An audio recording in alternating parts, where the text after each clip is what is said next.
All right, let us begin. So, one question during the break was if you are declared insolvent, can you be ever declared solvent later? Yeah, that period is only for 10 years, 5 years, 7 years as the court deems fit. And once you can show that you have enough money, you can. If you are declared insolvent, doesn't mean you cannot, does it mean that you can't do any business? I mean, you can, but the thing is, it will be restricted. But once, like for example, best example is Amitabh Bachchan. He had one company called ABC, Amitabh Bachchan Corporation. So it almost became bankrupt and he was about to file for bankruptcy. It was gone down and out. But then he got a call from Siddharth Basu, that creator of KBC. He called up and said there's an English show, Who Wants to Be a Millionaire. So I want to replicate it in English, in Hindi, and I have the rights. Do you want to be a part of it? He said okay. And the first thing you have to do is grow a beard because he was clean shaven. Grow a beard and grow a French beard, and that's how it came about. True story. So that then sky is the limit for after that guy what happened to Amitabh Bachchan. So now can Amitabh Bachchan, if he was declared bankrupt that time, can he ever be a managing director? No. But can he become a director? Yes. Today is one of the richest, people in Bollywood. So can he be a director? Yes. Can he be an MD? No. Yes, because he never was declared insolvent. But if he was declared insolvent, can he be an MD today? No. Could not have been an MD. Clear? That's it. Yes. So that is regarding that. Now coming to the interesting part of, okay, anyway, coming to 164.1, it applies to all types of companies, guys. Private company, public company, everything. Right? Online, are you there, guys? You need to keep texting me, otherwise I'll think you'll sleep off. You would have slept off already. You're there? Okay, there. Okay, cool.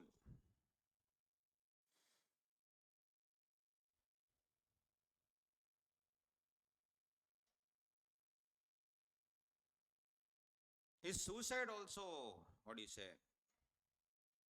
uh, criminal offense?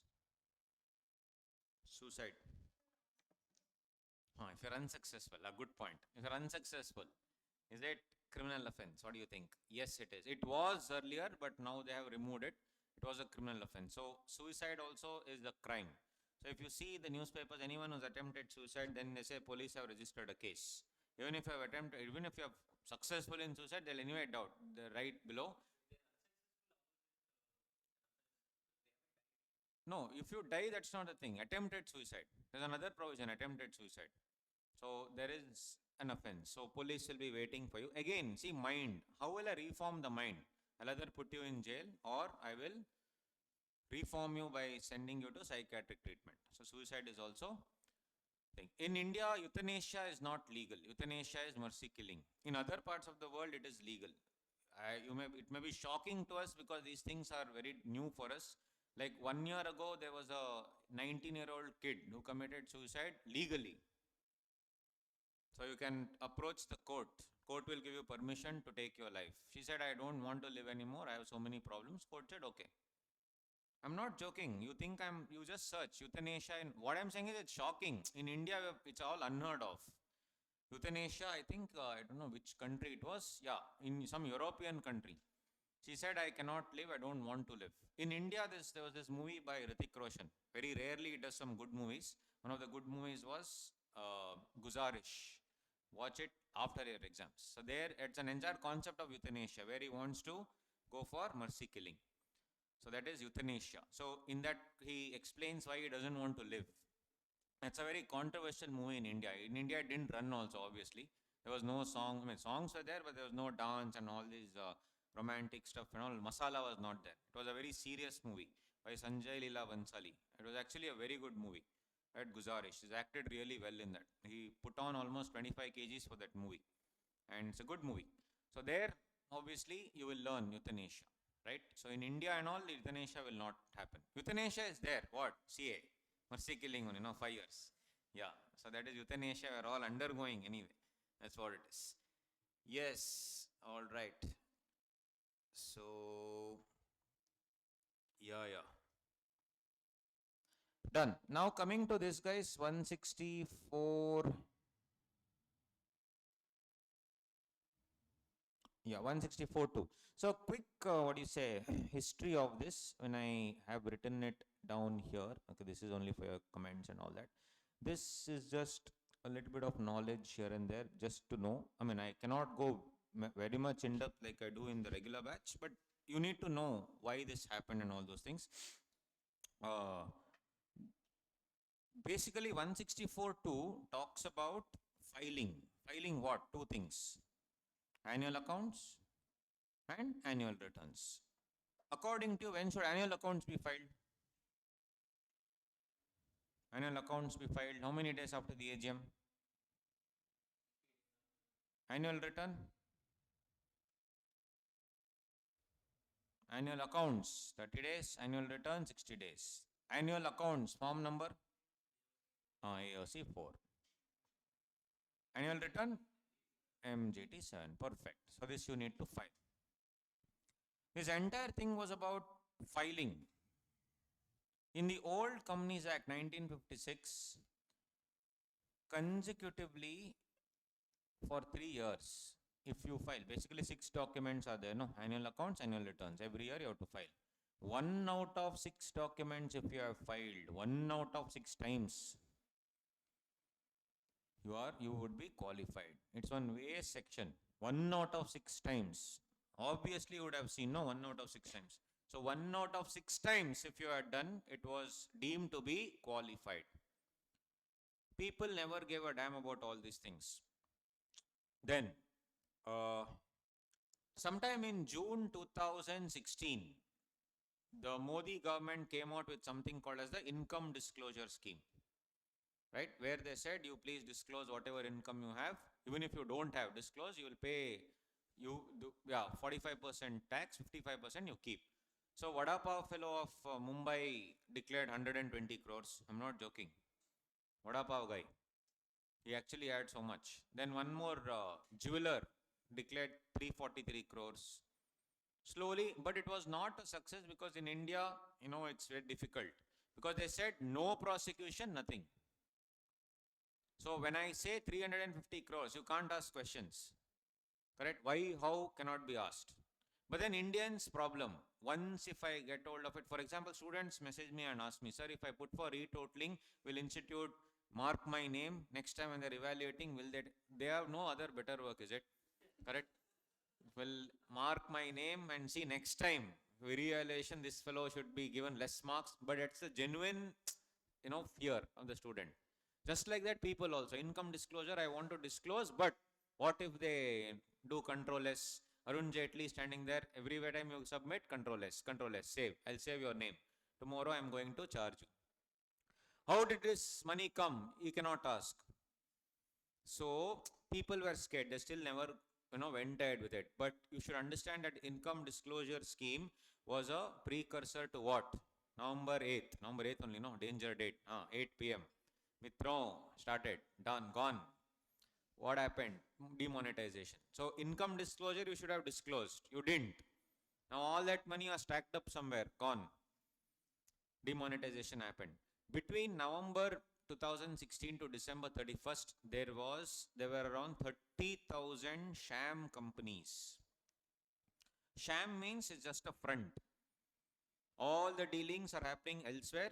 I mean, it's just a front. It's just for money laundering. Suddenly in these companies around, not 30,000. It was some 1.5 lakh. Sham companies, 30,000 crore was infused. So they were like, how suddenly? What happened suddenly? All this time nothing had happened. How come? There is one concept of dormant company in the Companies Act, section 455. Dormant company. What is dormant company? Anyway, it's there in the chart book. Don't worry, you'll get the chart book, but just I'm explaining, that's all. So chart book, it has this in miscellaneous 5. It is any inactive company, means what? Something which has not filed annual returns and financial statements for last 2 years. If you have not filed as per this concept, you have to immediately apply to the ROC and to call yourself a dormant company. If you don't do it, then there is a section 248. ROC has the power to say, I am going to strike off those companies which have not applied for dormant status, or which in my opinion have not done business properly. After 3 years, yes. So here it is 2 years. If you don't, if you are an inactive company, if you don't apply for dormant status, 1 more year they'll wait, and then 3 years over. So I will ask for strike off, show cause notice. So all these companies had not filed any of these things, but randomly had 30,000 crore they had deposited. How? That was a big question. So it actually happened. I had collected during that time itself. There was a public notice for strike off. I just want to show you that. Check it out. This was a public notice for strike off under the Companies Act, saying that STK 7, STK 5, sorry, under 248, these companies have commenced business, but they have not done anything. They have commenced business, but they have not done what to do. So this was the form under 248. Then, because you were dormant, you had not filed any of these returns, you have not done any of these things, section 455 came, and of course my 248 had also had come. Then what did they do? In 2017, believe it or not, they invoked this particular section, is what we are going to discuss now. You see here, I'll read it out now. Now you'll understand little. No person, I'm reading page number 44, no person who is or has been a director of a company which has not filed financial statements or annual returns for any continuous period of 3 financial years, or has what? Failed to repay deposits accepted by it, or pay interest thereon, or redeem any debentures, or pay interest, and such failure has continued for 1 year or more. This part we'll see. Only the first part is enough. Has not filed financial statements or annual returns for any 3 continuous financial years. No person shall be eligible to be reappointed in that company or appointed in any other company for how many years? 5 years. So in 2017, 164, I told you till 2013, 1 out of 6 documents, if you had done also, it's okay. But from 1st April 2014, did you have to do 1 document, or you have to do all documents all 3 years? That part you have to understand. All documents all 3 years, or 1 document 3 years, or how? Or both? If you understand what 1 document 3 years, is it qualified, disqualified? If 1 document is not filed for 3 years continuously, that is disqualified. On corollary, what can I say? If you want to be qualified, both you have to keep filing, or if I don't file 1, it's okay, but it can continue for 2 years. 3rd year I have to file both. How is it? So that's why, to understand this point, there is a thing here. Becomes very easy for you. Here. Becomes very, very easy. Page 45. Various scenarios. Page 45, various scenarios below. Scenario 1, financial statement filed, annual return not filed. Definitely problem, because you have to file both. The wordings are such that no person who, the wordings, if you see, no person who has not filed, financial statements or annual returns. But it starts off with a negative and then double negative. No person who has not filed. So when there's a double negative, it's very simple. If me telling, you will not be allowed in class if you do not bring the Bare Act, or you do not wear formals. Don't wear formals and come. I'm just saying. Example. I will not be allowed in class if you do not bring the Bare Act, or you do not, come in formals. No, this is actually not also not double because this you ignore. Because no person shall continue is there. See, no person shall be eligible. Means a person shall not be eligible. Only here I am saying you will not be allowed in class if you do not bring the Barak or you do not wear formals. Should I do both or only one? Both, no? Same wordings here. You leave this part, you just see. I will not allow you to class if you do not bring the Barak or do not bring the this thing. Yeah. But if you see, that's what has not filed or has not done this. Is the word like this? You will be qualified if you either file financial statements or annual returns. You will be qualified if you either file financial statements or annual returns. There means even if you file, it's fine. Here I am telling you will not be allowed to class if you do not bring the Barak or you do not wear formals.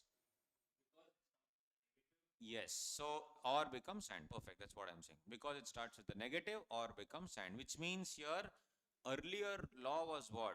1 out of 6 documents you could have filed, no tension. Now they are saying, boss, every year you have to file both. Correct? Every year you have to file both, which means you have to come in formals and bring the Bare Act. That's in that example that I told you. Either of the two, if you don't do, problem. So if it had told you are qualified if you either file the financial statements or file the annual statement, that's okay. But here they have told you will not be qualified if you do not do this or do this. Do not do this or do not do that, which means you have to do both. So if you come to that in simple words, page number 45. Sorry, this is again literallegis, honestly, grammatical rule. Which grammar rule not? I don't know, honestly. No one knows. If I asked you which grammar is this, if we are grammar and all, we know we studied, correct? So this is how it is. But it is actually a rule in grammar, English grammar, that, when there is a double negative, it should be treated as positive. It's a basic English rule of grammar, which exact rule that I am not sure of it. But I have given that also here somewhere. You will have it. That about the double negative concept. It's not here. Here. That's what. Page number 47. So wherever there is a double negative, it should be construed as or will be read as and. Yeah. So if you see financial statement filed. Financial statement filed. Annual returns not filed, problem. Second scenario, financial statement not filed, annual return filed, and also problem. Financial statement also not filed, annual return also not filed, problem. Correct, no? Only case where there is no problem is when you have filed both. But law has given one small relaxation. This problem, this is 1 year, assume 1 year. The problem should not continue for 3 years. 3 continuous financial years. That's what they're trying to tell. It's okay if you have a problem, but the problem should not continue for any 3 continuous period of 3 financial years. Which means, here only, coming back here, case number 1, tell me. First year, problem, no problem. Second year also problem. Third year also problem. Means BP, big problem. What is big problem? Disqualified. Second case.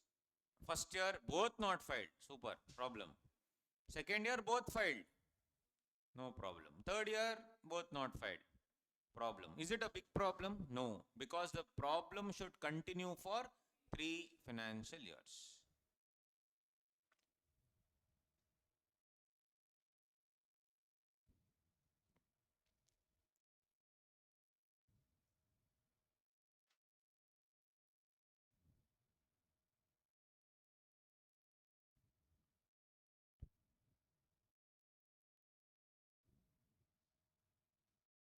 Case 3.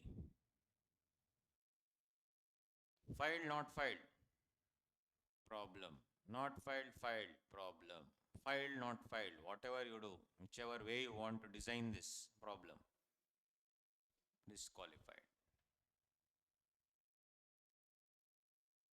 Basically, every year you have to file both. Case 4 we'll do in a bit. Slightly different it is, that's why. Got it? So problem every year is okay as long as it doesn't continue for 3 years. Then it becomes a big problem.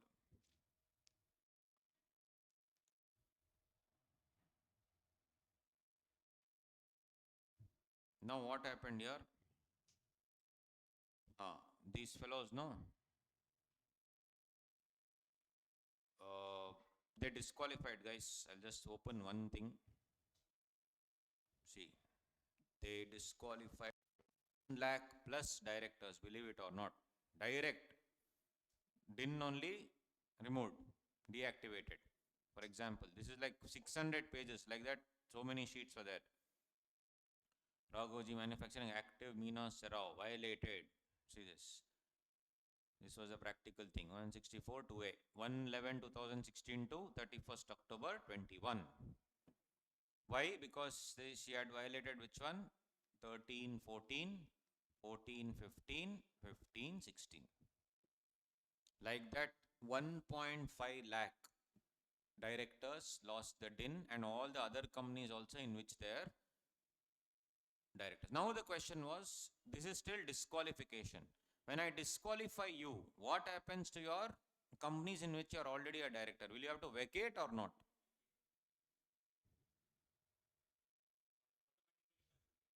So you will automatically stand vacated in all companies or only in the defaulting company? See, in Meena Serrao, in on this company, she has not filed. In 19 companies, she has filed. Now full confusion. What do you think?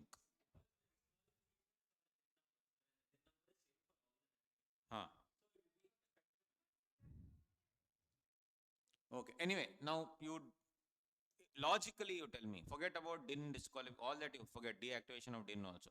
In that company you did not file. Other companies you have filed. So in ideally, which company you should go? Ideally, logically, only in that company. So people thought that only. Okay, correct. Forget about DIN deactivation. Actually, DIN was deactivated. They fought against it, but assume DIN was not deactivated. Ideally, you would vacate in that company. But government wanted to punish such directors. So they brought about an amendment. You are 100% right. It ideally should be in that company only. If you see this, should I see 164 or 167? 167 is vacation, 164 is disqualification. I am asking, you are already a director who has not filed this, which means next time when you are being reappointed, I'll see 164. But what about companies are already present? I have to see 167. So 167 had one simple decent line. One decent line was there which said office of a director shall become vacant if he incurs any of the disqualification in 164. That included 164 2 also. Means in which company? Office of a director. The office. The office means all other offices or defaulting office?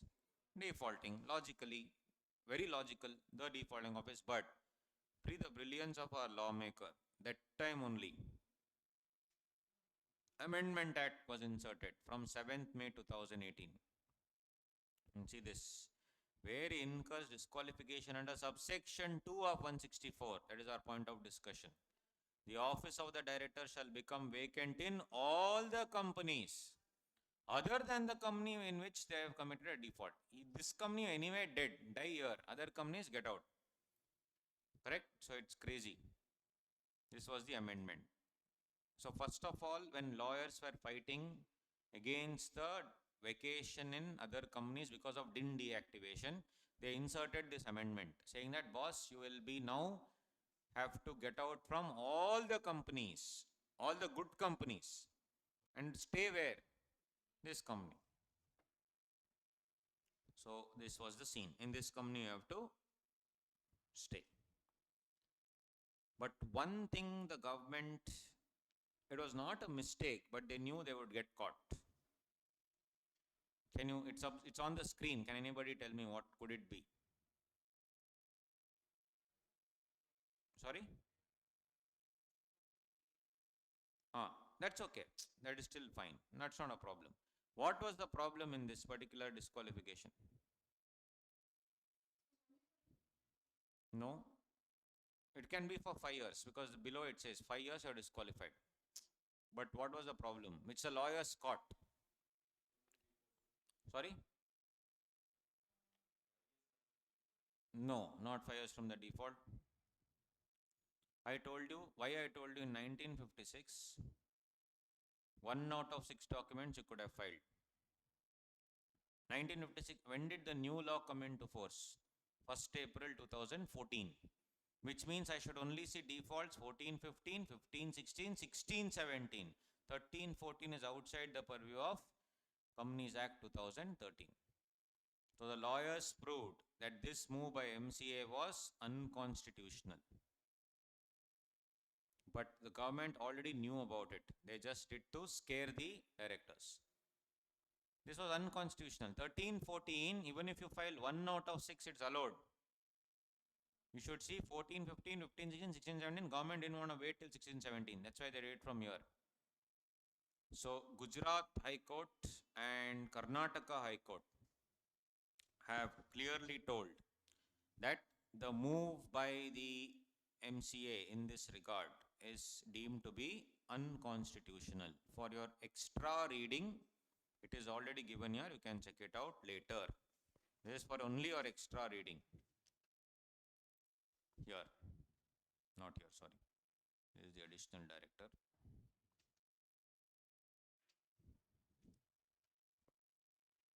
Okay, it is there somewhere else. I'll tell you guys. It is there after 167. I'll tell you.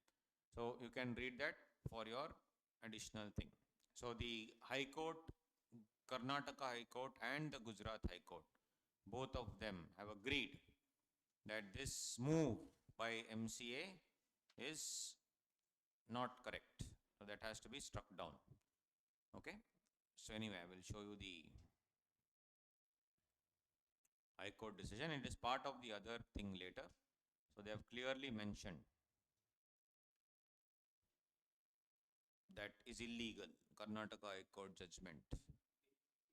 64 is there, no? Yes, page 64. Check it out. Same thing is given there. For your extra reading later, page 64. Yeah, it is there. You can read it later. Page number 64.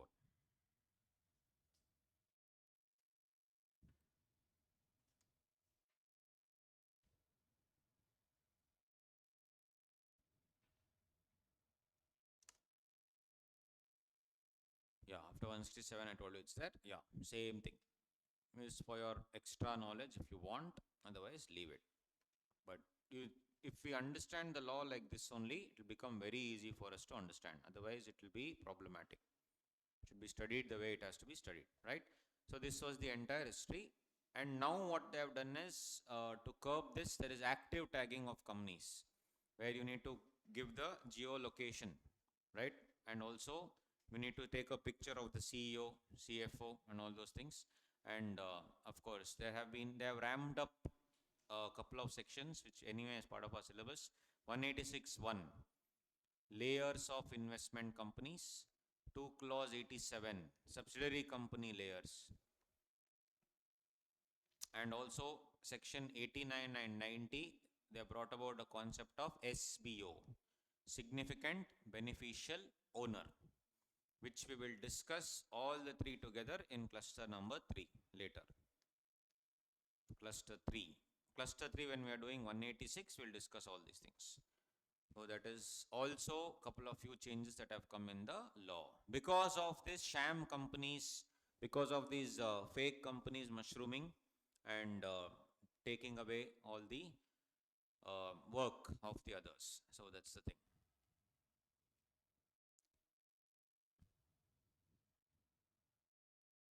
Right.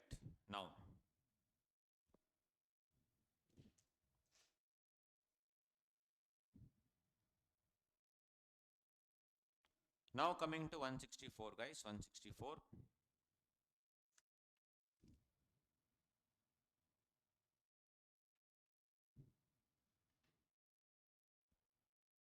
reappointment is not eligible. Okay. Now 164.2. So what you have to file, problem, no problem, we have discussed. What about the last part? Financial statement filed, annual return not filed, problem. Financial statement not filed, annual return filed, problem. Both were not filed, but I did a belated filing and filed both.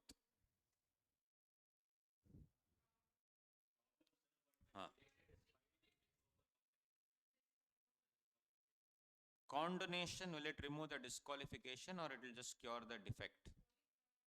Yes. Condonation, that is seeking pardon. Belated filing, will it cure the defect in filing or will it take away the disqualification of director?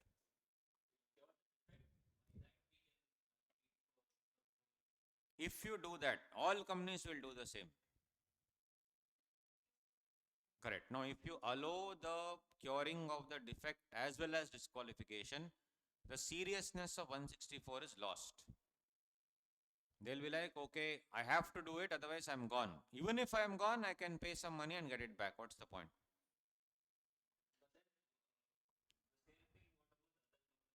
Which one? Ah, correct. Yes, because if you have failed here, negligent in one company, you will face the negligence in other company. You will, obviously, it's a preemptive measure for other companies. Yeah.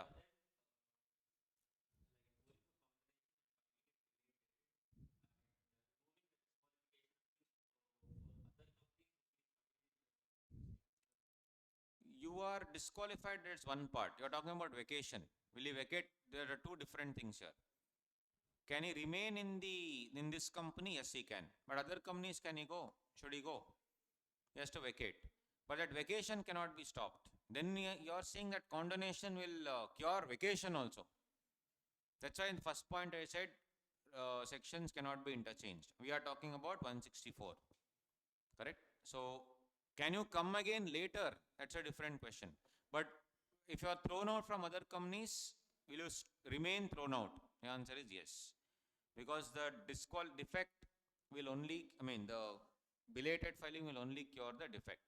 Otherwise, all companies will do this and this will have no value, this section. Anyway, I can cure the disqualification. And because of disqualification, I can cure the vacation also. So why? Nothing like that. So this will never cure the disqualification. It is still problem, still disqualified.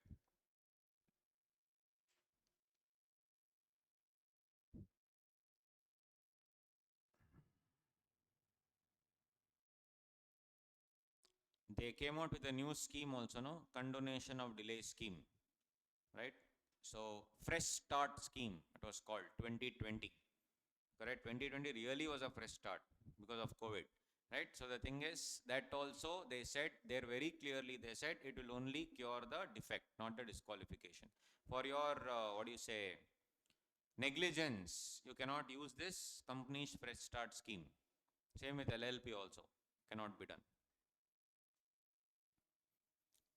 Yeah, if case 4 is asked how to answer, very simple. You can say that, you can write that it was a problem. Belated filing will cure the defect but not the disqualification. Simple. Hence, disqualification stands. Same. 1 year, 3 years, all the three same. Basically, the idea of the section is on the due date you should file, not later. On or before the due date. So this is the answer here. It's given. Third, can the default be subsequently rectified? So Rangesh, your answer is here, man. These 3 points, these 3 lines rather. So subsequent filing will not cure the disqualification. It will only cure the defect. Yeah, basically you have committed a default. Yes, gone. Basically very simple. You have to file whatever has to be filed on time. So same thing if you have done either way also. Have you filed this on time? No. So it's a problem. Later if you file, it's of absolutely no use. Otherwise all companies with extra money will do all this. People with have deep pockets, they can pay and get away with disqualification. So it doesn't work that way. So that is what you have to write. Done.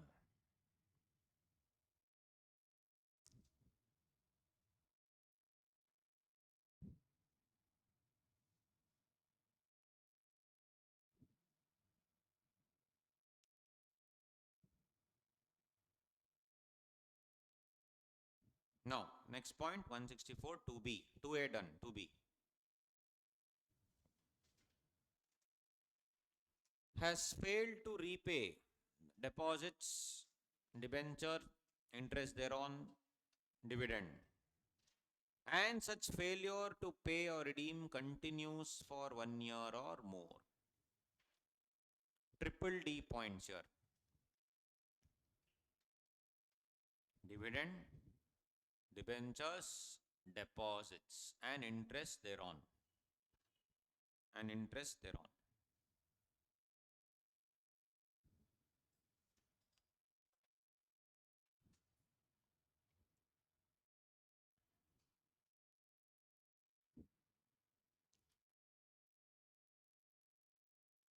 And failure continues for 1 year or more. This is the reason why a separate subsection is given, because here there is time given for 1 year.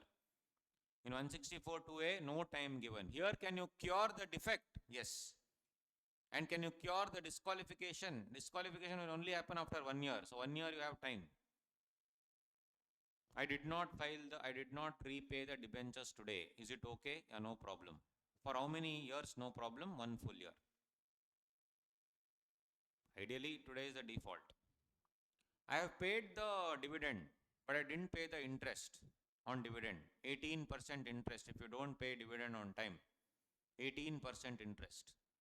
That interest I have not paid, but I have paid the dividend. And that interest component remains unpaid for 1 year. Am I disqualified? Yes or no? Interest component on dividend I have not paid. And the failure continues for more than 1 year. Not disqualified. Why? Yes, interest on dividend is not there anywhere. Deposits, interest thereon. Debentures, interest thereon. Dividend, interest thereon is not there. Why? My class is that only. Why? Yes, dividend is not an obligation. It is just a choice. Debentures, yes. Deposits, yes. Can you see the change in the wordings there? For dividend, it says failure to pay. For deposits and debentures, failure to repay. Yes, repay. When you are repaying something, obviously you have to pay it with interest. Here it is repay. Here it is pay. Interest, if you don't pay also, it's okay. There are other sections, 123, 125 and all, which will penalize you. Here, boss, interest also. Because this is the principal amount. This is what you are earning. That's why you paid, no? You gave deposits. You gave money so much.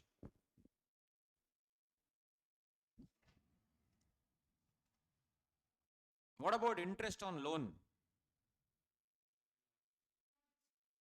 Continues for 1 year or more. Only debentures and deposits. So interest on loan, not covered.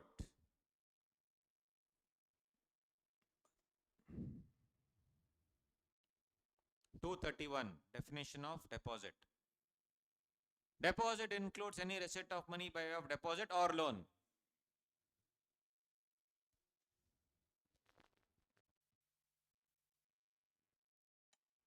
In any other form by a company or in any other form, that also you take whatever you want money, it's called deposit.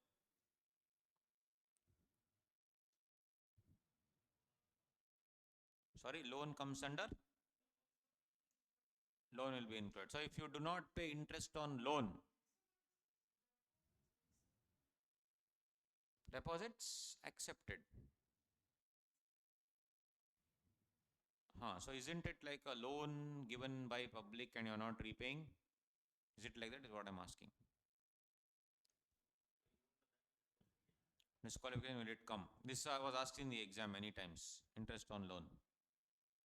So many times.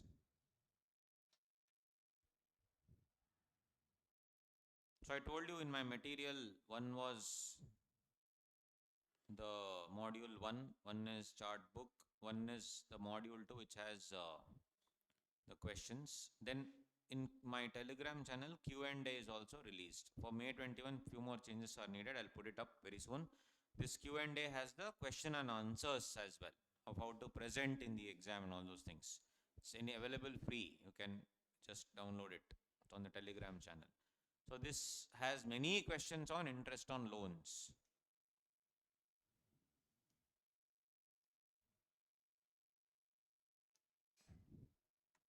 One line does not include such categories in consultation with RBI. So they have given certain things which says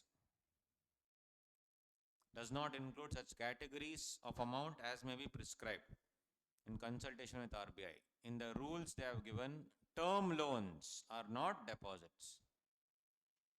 Term loans are not deposits. Term loans taken from any bank or financial institution is not a deposit. What about loan taken from some money lender? I'm just asking. Loan taken from an individual, those will be considered as deposits. Only loan from a bank or a financial institution will not be a deposit. So in the exam, if they ask you interest on loan, what will you assume? Loan from a bank. So you should write interest on loan is not covered under 164(2).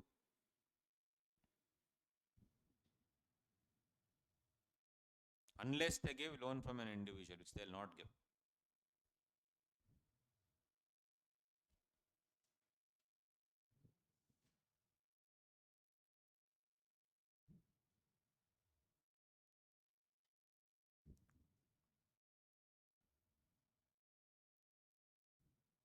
So if you see page number 48, this question is a 4-marker asked in the exam many times. November 2017, it started. November 2017 paper, first question was this only.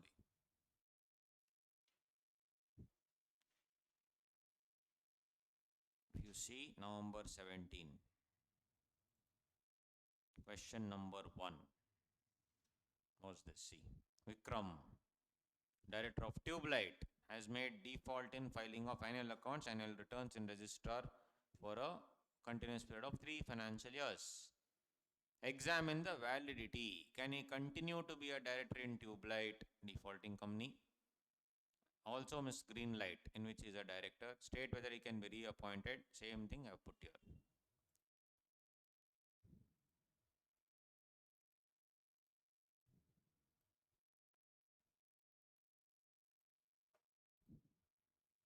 He is already a director of company A and company B. Company A, defaulting company. Company B, non-defaulting company. Should he vacate in his office in both the companies? In both the companies? No. Where will he vacate? Company B he will vacate. Company A he will continue. How long can he continue in both the companies? As already answered, company B will vacate, company A will continue. Can he be reappointed in both the companies?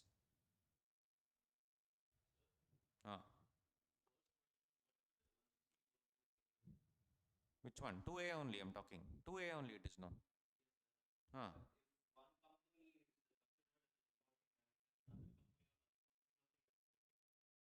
Yeah, but here he can continue, no? In A he can continue.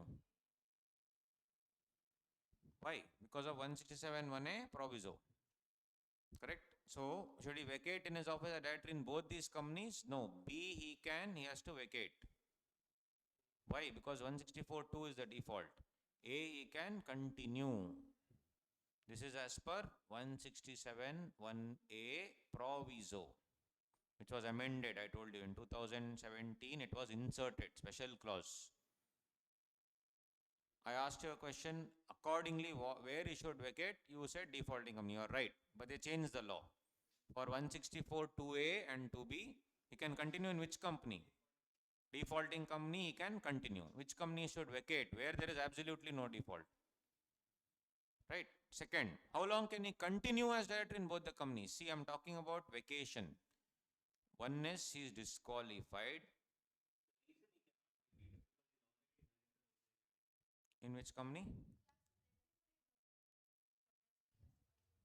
Where? In A, he has to rectify. You see the question, he's a director of both the companies already. Once he rectifies, again, it will cure the defect, but not the disqualification. Correct. Practically speaking, none of this will happen. Why? They'll deactivate the DIN. Then you're automatically gone everywhere. Practically, I'm saying. But here, they say, boss, out other companies, you actually have to get out. In this company, you can continue. But until you rectify the defects, not the disqualification. So if we read the question, is a director in both the companies. So company B, he has to vacate. Company A, he can continue. Second question, how long can he continue in both the companies? Obviously, no need of no continuing in B. He can continue only in A till he rectifies the defect, but no curing the disqualification. Third one, can he be reappointed? Now this is, can he come again? 164. Yes, that is what we have to read here. How many years? 5 years. That is what it says. Last line of that. Yes, 5 years is common for A and B. For a period of 5 years from the date on which the said company fails to do so. In this example, fails to file annual accounts or annual returns.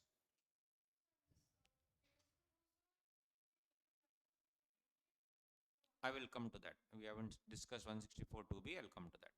We'll just finish this portion. Cannot be appointed in both the companies. Every reappointment is a fresh appointment. Our question was 164 2B, 4 years or 5 years. We'll discuss that. Now, basically, if it's a 164 1 disqualification, if it's a 164 1 disqualification, for example, call money not paid 6 months. Where will I vacate? Defaulting company. So vacation will happen 167 1A in the defaulting company. For example, call money. Non-defaulting company, Aram say I'll continue. But if it's 164 2, sorry, you read the question, man. It's 164 2. Read the question. 164 2 it is. Question is clear. He's committed default where? 164 2. That is this answer only. Now, whatever I'm writing. In 164 2, where should he vacate? Yeah, non-defaulting company. Here he has to vacate. Under 167 1A proviso. And in this example, which company that is? B only, no? B. The question is clear. The question is asking, he's actually committed default in 164 2. Not 1. 164 1 ulta answer. Got it? 164 1 is reverse answer. This was asked in the exam. 2017. November 2017. 4 marks. First question only. 4 or 6. I think 4. Yeah, 4 marks. Next. 164 2. Defaulting company, continue.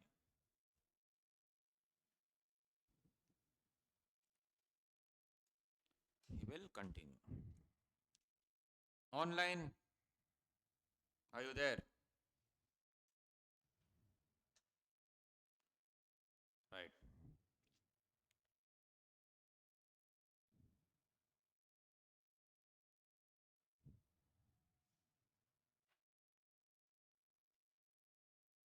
Yes, yes. Got it?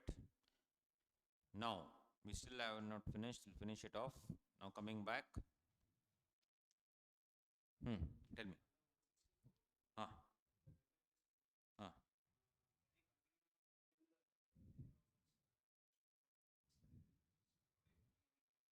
In the company, defaulting company, yes, he can continue. Basically, they have told that no other direct. See, very simple. If I told you vacate in all companies, what happens in that defaulting company? First of all, nobody is there to take over. Nobody else will come to also to such a company which has committed so many defaults. Company will become directorless. Ultimately, it will go for central government coming in. There's one section.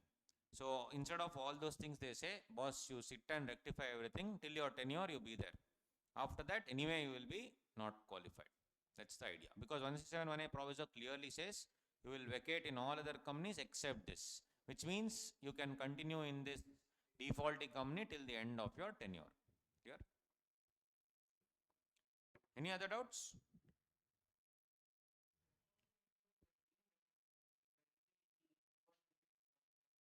Everything. Yes, yes. Advance received from customer which has not been apportioned beyond 365 days. Yes, perfect. Deemed deposits. Everything will be covered. Deposits means any deposit. That is how you have to take it. Literal legis, any deposit. We still haven't done 164 to be. Now we'll do it. Now, dividend actually, if you declare, as far as dividend is concerned, who will declare, who will pay? Who will, sorry, recommend, who will declare? Dividend. There are two types of dividend. If you see dividend definition, superb it is. Dividend includes interim dividend. That's the definition. Correct? So interim dividend is there, final dividend is there. Who will recommend, who will declare?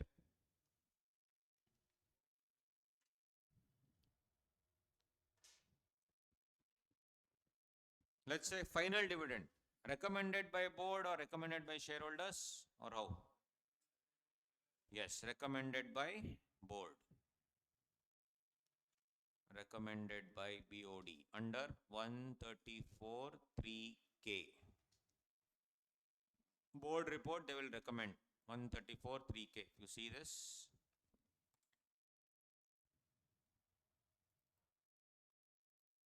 Here.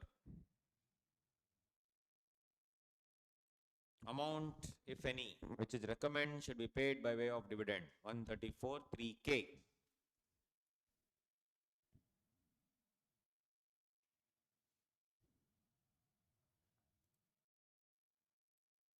Right?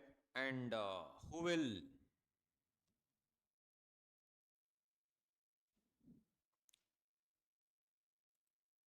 Rangesh, term is given here, man. Here. Please see, 5 years. Right? So 134(3)(k). Declaration is done by shareholders. It's part of the DADDA points. 1022A2. Section is only for your reference, not to learn and all. It's okay. Just for your reference. That's all. On the other hand, interim dividend, yes, recommended and declared by BOD under 123(3).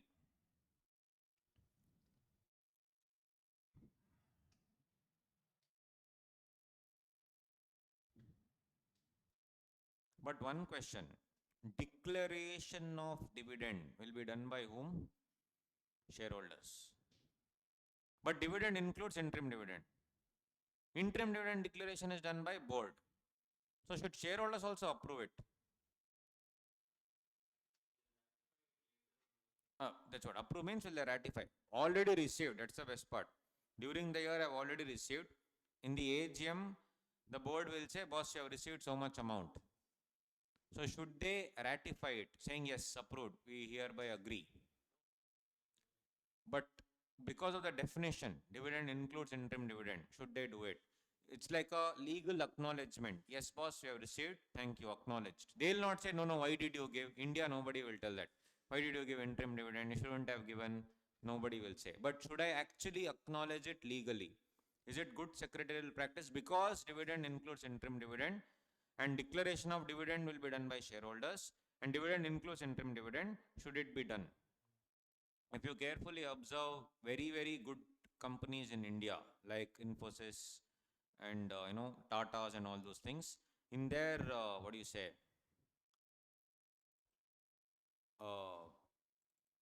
notice meetings and all, they'll have this. Let's quickly show one, since we are doing that discussion only. Let's say Infosys for that matter. Declaration of dividend. To declare a final dividend of so and so, the bonus and so pursuant to postal ballot, and to approve interim dividend of 30 already paid during the year. Will they disapprove? No. This is only because dividend includes interim dividend. So why I am telling this? You also have one 4-mark question on drafting. Old syllabus guarantee will come. New syllabus may come. They are asking drafting. Draft a notice of AGM. Draft a notice of board meeting. So that's why we should know this. When you are writing this, approve interim dividend. Approve. You can't declare. Declaration is already done by board. Dividend includes interim dividend, because of which we need to approve.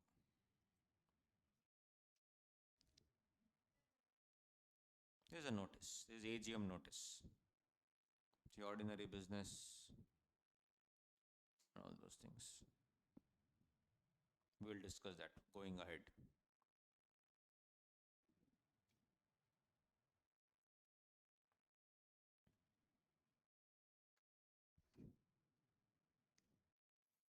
Done. Next, moving on. Dividend, interim dividend, final dividend, all done. Now, failure to pay. So, dividend will be declared at the AGM, as we know. Within how many days should I pay? Within 30. Okay. After you declare, you said 7 days. 7 days, what will happen?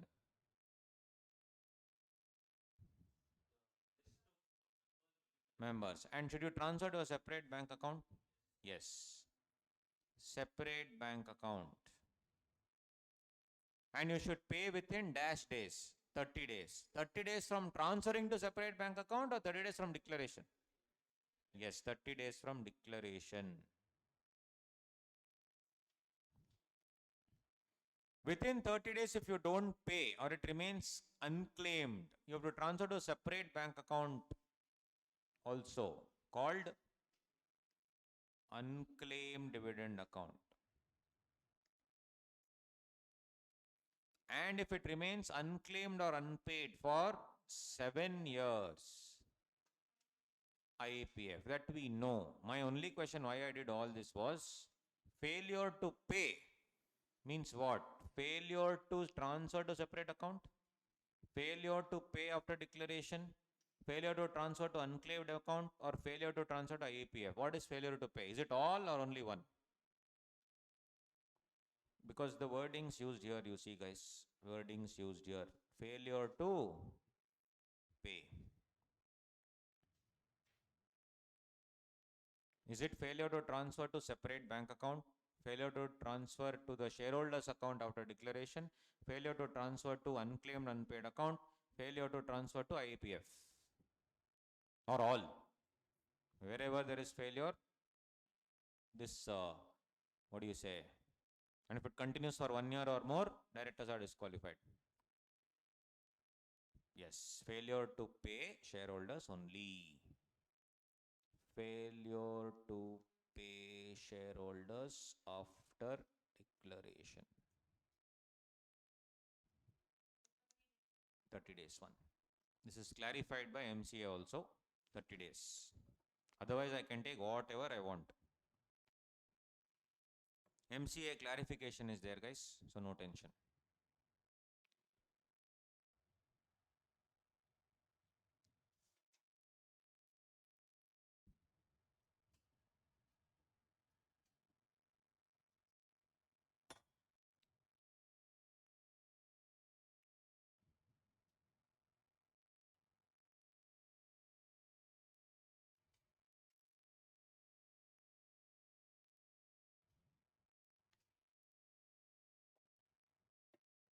Declaration at AGM, separate bank account, unclaimed, unpaid, all those things.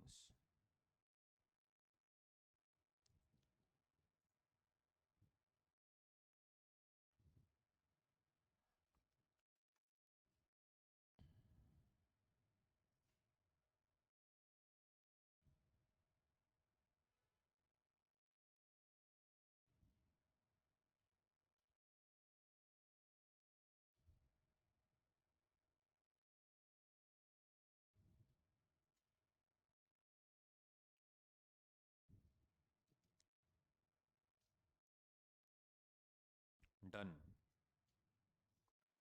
Now, her doubt is still pending. Come to that.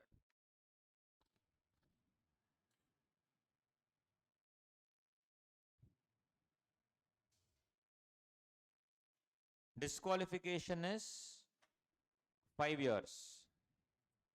So if you see, interestingly, there are two sections, 164 2A and 2B.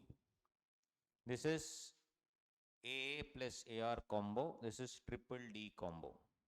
Here, due date you have to pay, as simple as that. The third year problem happens means gone, disqualified. For how many years? Let us say the third year is 2021, 2020. So the 5 years will be till 2025. Very, very simple. But here there is an interesting thing. Date of default will be sometime in 2020. Failure continues for 1 year or more will be 21. When will the disqualification take effect? 21. Disqualification will be for how many years? 5 years. From which date? 21 or 20? If you read, you will understand. Tell me, guys. You read and tell me. Is it from 21? 5 years from 21 or 5 years from 20?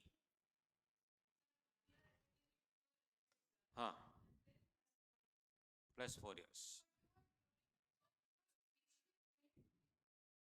So you're curing in 1 year, correct. If you don't cure, 5 years or 4 years?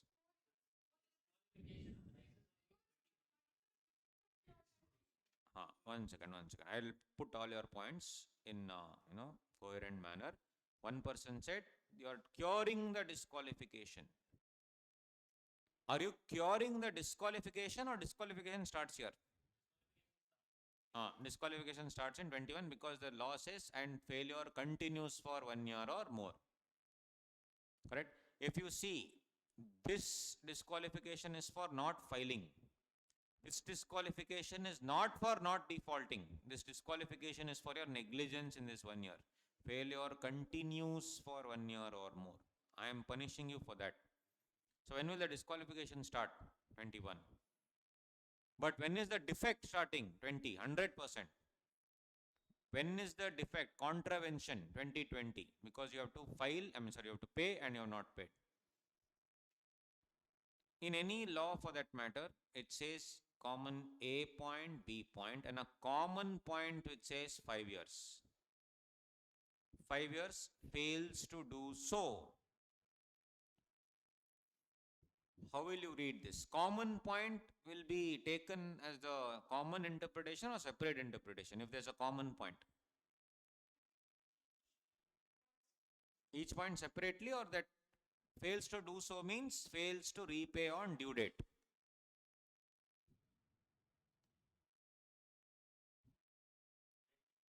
Separately or same? If it's a common point, fails to do so. Again, this is an interpretation of statute. This is the, litera legis, using the rules of grammar. Now we come to know how important grammar was and what all we did during grammar class. Correct?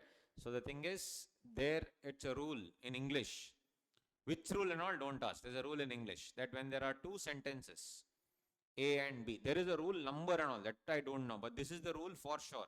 When there are two sentences, A, B, C, whatever, and then the common phrase that comes later, that phrase equally applies to all the 5 in a common way, general way we have to interpret. So what is the common of the two? Due date or effective date? Due date. So it should be read as 5 years from the due date, or 5 years from the due date means what? 2022, 25 only. But 1 year inherent relaxation is there. 1 year inherent relaxation is anyway there. That is why a separate clause B is given. Otherwise, why did I need clause B? I could have simply said 164.2 and close it. The separate clause B, that's an inherent relaxation only. So I could say 4 years from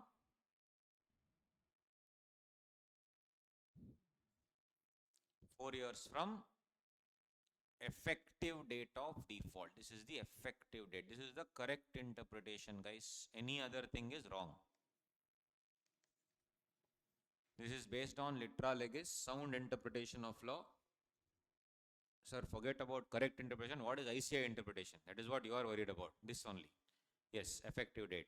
Who cares about what correct interpretation is? Interpretation, you should see what ICI interpretation is. That is this. So it is 4 years from effective date of default.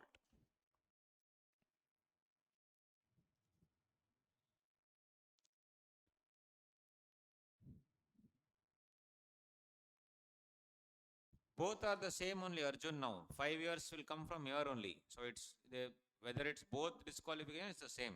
Till 2025, you are disqualified. So how will I write it? Under 164.2a, 5 years from date of date of default. From 164.2b, 4 years from effective date of default. 4 years from effective date of default.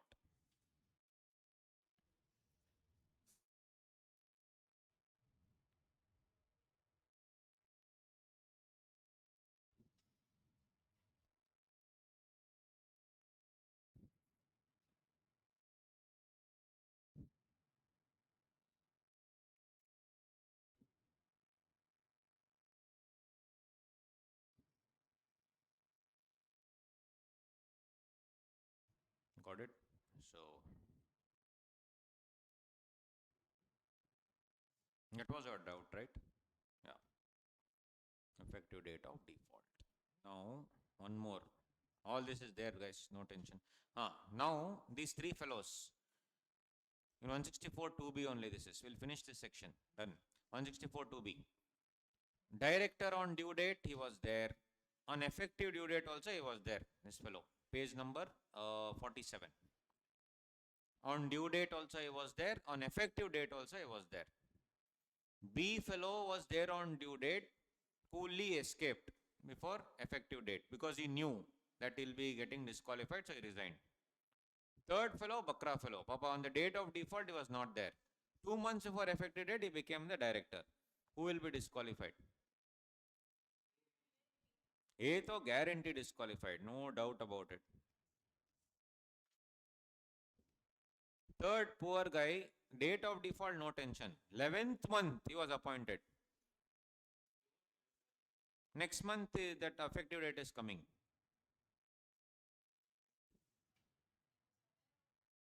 He was aware of that. 1 year? What about second fellow, Chalu guy? 1 month to go, escape, resignation, personal reasons. This was happening, so an amendment came. For the third Bakra fellow, amendment came. What is that?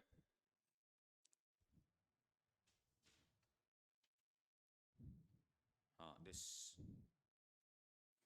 Where a person is appointed as a director of a company which is in default of A or B, he shall not incur the disqualification for a period of 6 months from the date of his appointment.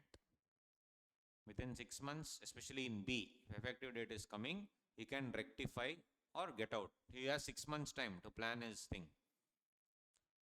But after the default, next month only he was appointed means 11 months is there. No relaxation. You should have known.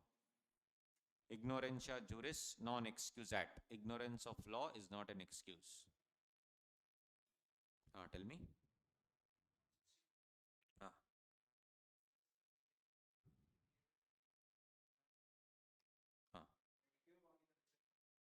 Disqualified. Correct. Oh, but for this guy who has been appointed recent. Correct. Yes.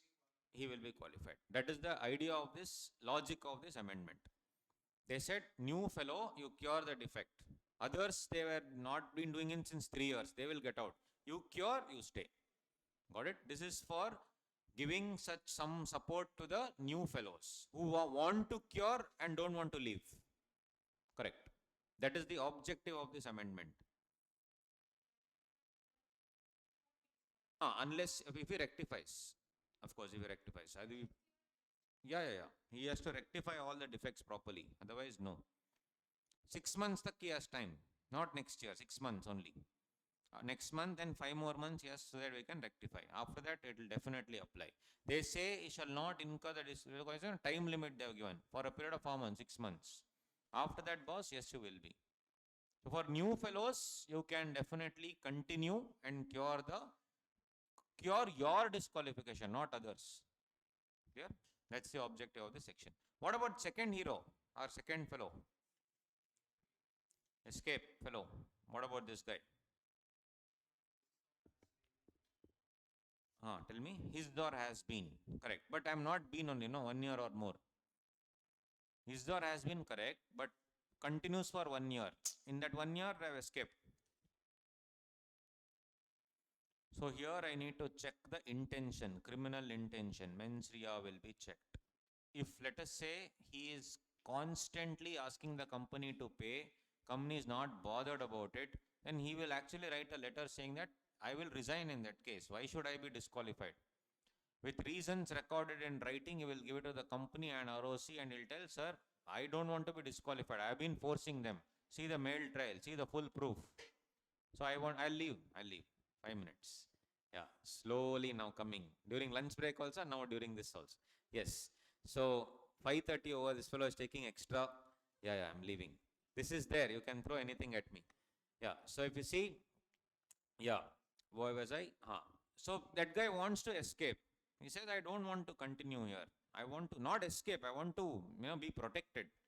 So if you see 168, there's an interesting thing. Resignation reasons, mandatory or discretionary?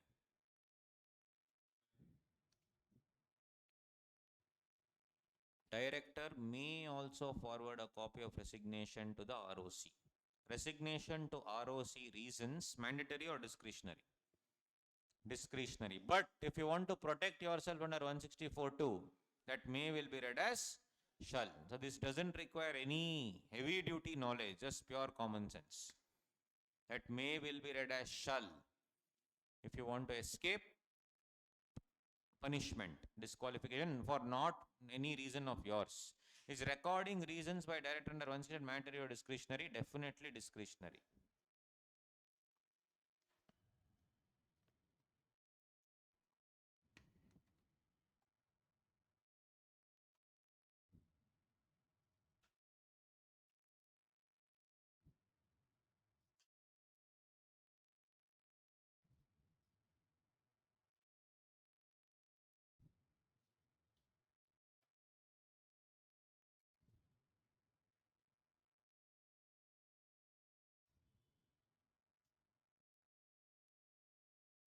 It is definitely discretionary.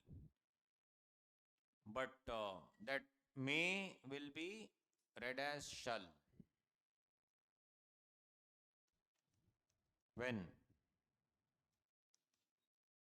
When director wants to protect himself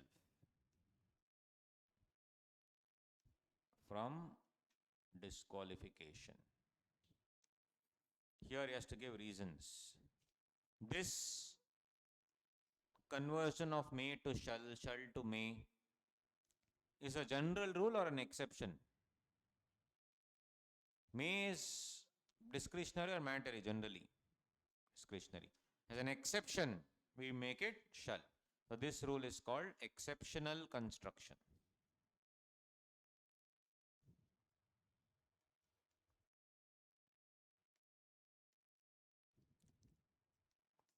Exceptional construction.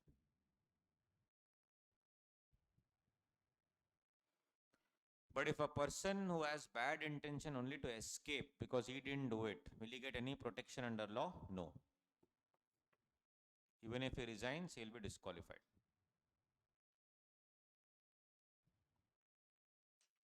Will the director be liable for the acts of the other directors after his resignation or removal or during his tenure only? Obviously during his tenure. After the resignation or removal, acts done. He will definitely be liable for the acts done after resignation for the acts done during his tenure. But he will not be liable for the acts done by other directors after his tenure or after resignation. It depends on the resignation provisions also.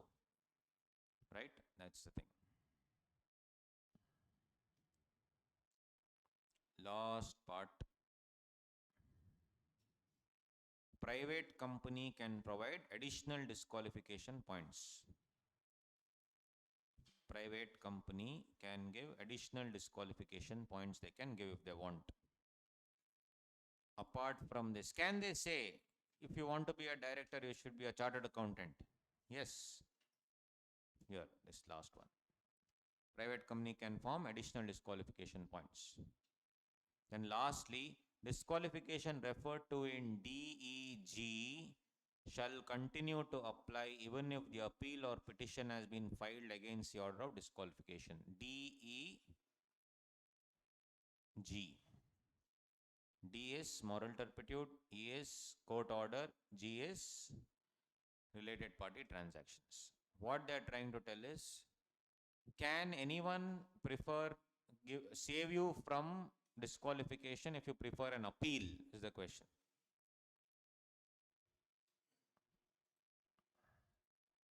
What I am trying to tell is 3 points: moral turpitude, court order, 188. Your tenure is going on. You're appointed here, your tenure is going on. This is reappointment. Every reappointment is a fresh appointment. At this juncture and this juncture, 164 comes. During the tenure, if something happens, 167 comes. They are saying if you are convicted under moral turpitude, court order or 188, disqualification will continue. Means what? Next time when you are coming here, boss, again I will check 164. I don't care whether you have appealed or not. But my question corollary is, here something happened, moral turpitude. Next time will you be able to be reappointed? Answer is no. You are disqualified. But can you continue or should you vacate? This also is an examination question. A director was convicted of moral turpitude.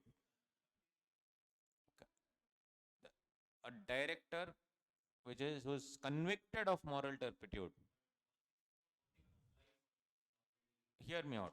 A director who has been convicted of moral turpitude, should he vacate his office? Point number one. Second one, if he is vacating, can he stay the vacation by preferring an appeal to the court?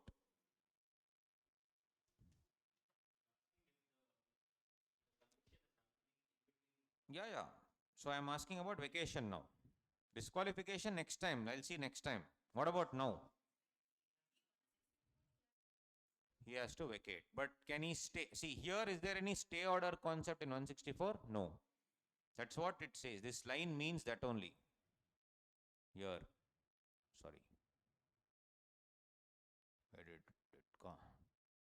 Disqualification referred to DEG shall continue to apply. Means next time I will not be eligible for reappointment. That's for sure. I am asking the other question now. During that tenure only if it happens, next time I will be disqualified. Okay. What about now? Should I vacate? 167, 1A, you have clearly seen he will vacate. But what I am saying is, if I prefer an appeal, this they asked in the exam. If I prefer an appeal, what to do? Should I vacate, fight and come back? This is where the law has changed from what it was before. If you see, correct. See here. This they have added, guys. Companies Amendment Act 2018. Sorry, 17 added from 2018. This they have added. Office shall not be vacated by the director. See? Shall not be vacated by the director. You said you will vacate. In law, one simple rule is there. When you have a doubt, close your eyes. Sadhguru concept. Close your eyes, take a deep breath in, deep breath out. Your gut feeling will tell you the answer. Reverse the gut. That's all. Correct? So once the gut feeling tells you the answer, reverse. That will be the answer in law. Very simple. So you write, office shall not be vacated by the director in case the orders referred to in E and F.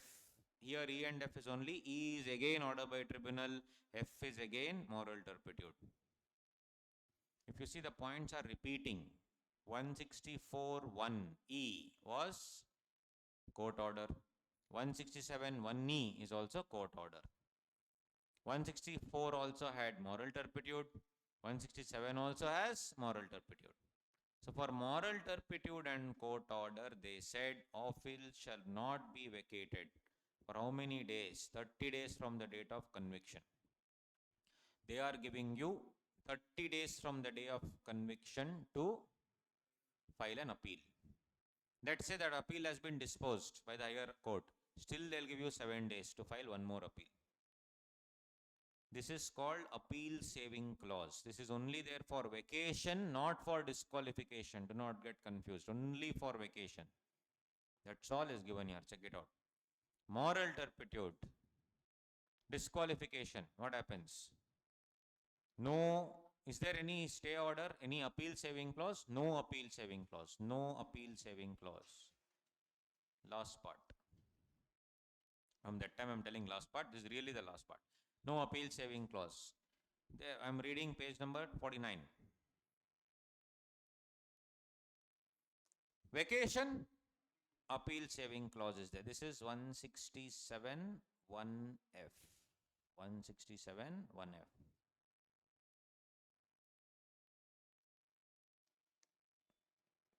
+7 I have lower court 30, then 7 higher court, then final. Supreme Court, and if it goes 7 days. No appeal saving clause. This is there. 164 1D. There is absolutely no appeal saving clause. Next, order of the court. Fraud, misfeasance, same. No appeal saving clause. Here it is 167 1E. Appeal saving clause. 30 +7 +7. Mind you, this is appeal against what? Vacation, not disqualification. You are still disqualified. You are still disqualified. I'll only appeal against. I will continue, boss. I'll keep fighting. I'll continue. That is what it is for. Section 188 conviction is what? Definitely no appeal saving clause. Vacation also there is nothing. No appeal saving clause. So this is one waste point. 188. 188 full is waste only. Conviction also is not there. Appeal saving clause also not there. Because this 167 only covers what, guys? E and F. That is only moral turpitude and that's all. Yeah, all companies. But one more. Now one more thing that you asked me that question. You see. 167 is for all companies. 164, no. They have given it as a proviso. Proviso adds on to the subsection or the main section? Subsection. Subsection is only talking about private company. It's again faulty draftsmanship. It was supposed to be subsection 4. Now you leave. This is immaterial, this line. If this line even was not there, don't you think so disqualification will continue? Yes. This line is immaterial. What is more important is whether vacation will happen or not. This is important, honestly speaking. This no one gives a damn. Correct? If I have been convicted of moral turpitude during my tenure, can I stay or should I get out? That is what the question they ask. What do you think? If it is moral turpitude or order of the court, I can stay or get out. That was ulta before. In 2013, it was reverse. Disqualification, you could have filed an appeal. They reversed it. So that's why it's creating confusion. So what I'm saying, this you leave only. There's no point, leave it. Disqualification will always continue.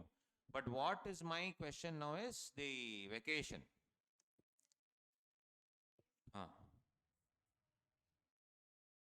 Yeah. Which one? She was resigned. She was made to resign. In Chanda Kochar's case, disqualification happened. Then they said, please get out. Both happened. So there they resigned, but they didn't invoke 167. 167 is automatic. You have to understand. It's automatic. Nothing needed. So I told, I'll be removing you under 169, which is humiliating procedure. Before I remove you, you resign and go. So she resigned. That's what happened. So removal is very, very humiliating. This fellow was removed. No, what's his name? Cyrus Mistry.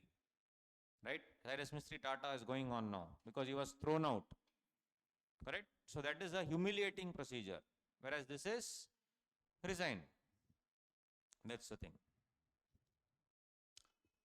Can minor be a director? Obviously no, because for to be a director you need what? DIN, and DIN means major. So we have successfully completed one section.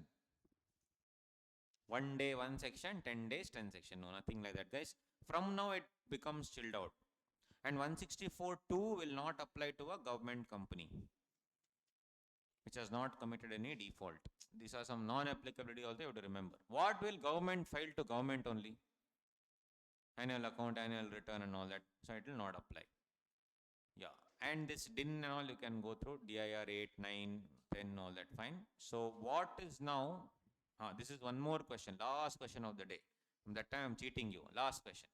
Will 164.2 apply to nominee director? Who is this nominee fellow? I'm reading page number 52. Will it apply to nominee director?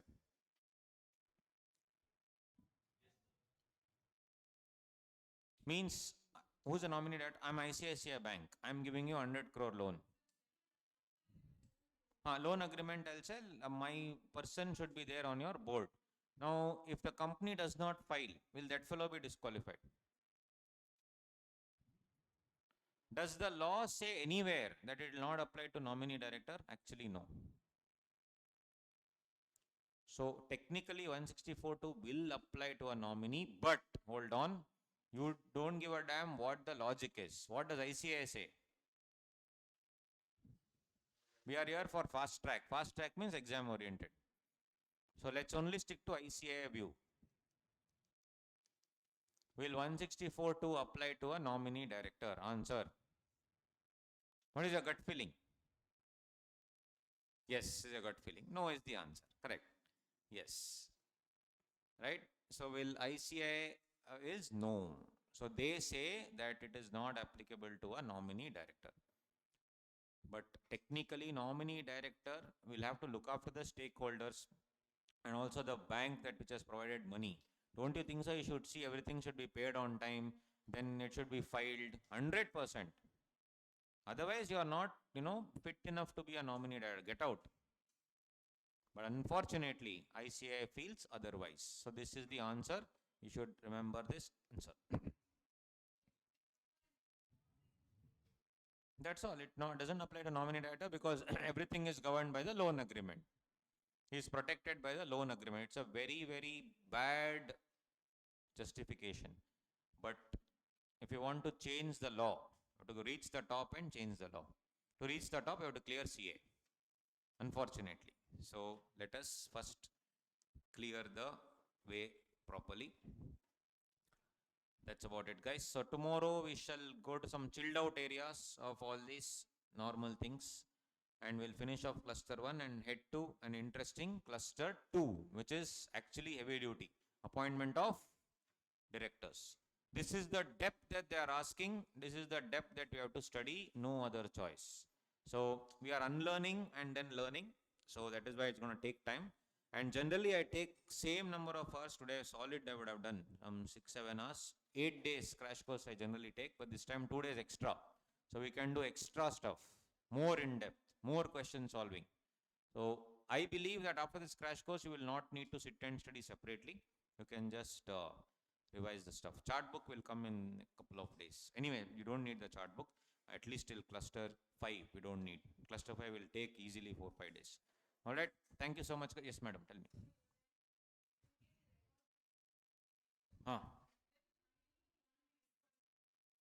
Correct. He will not be disqualified because he's given the reasons under 168. All right.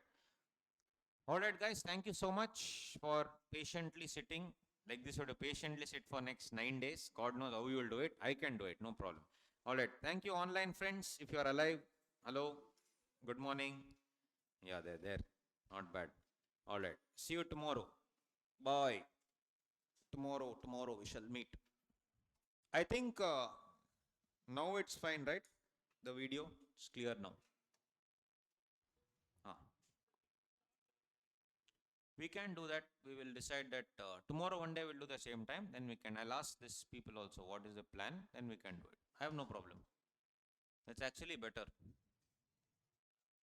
I know. Yeah. We will do it.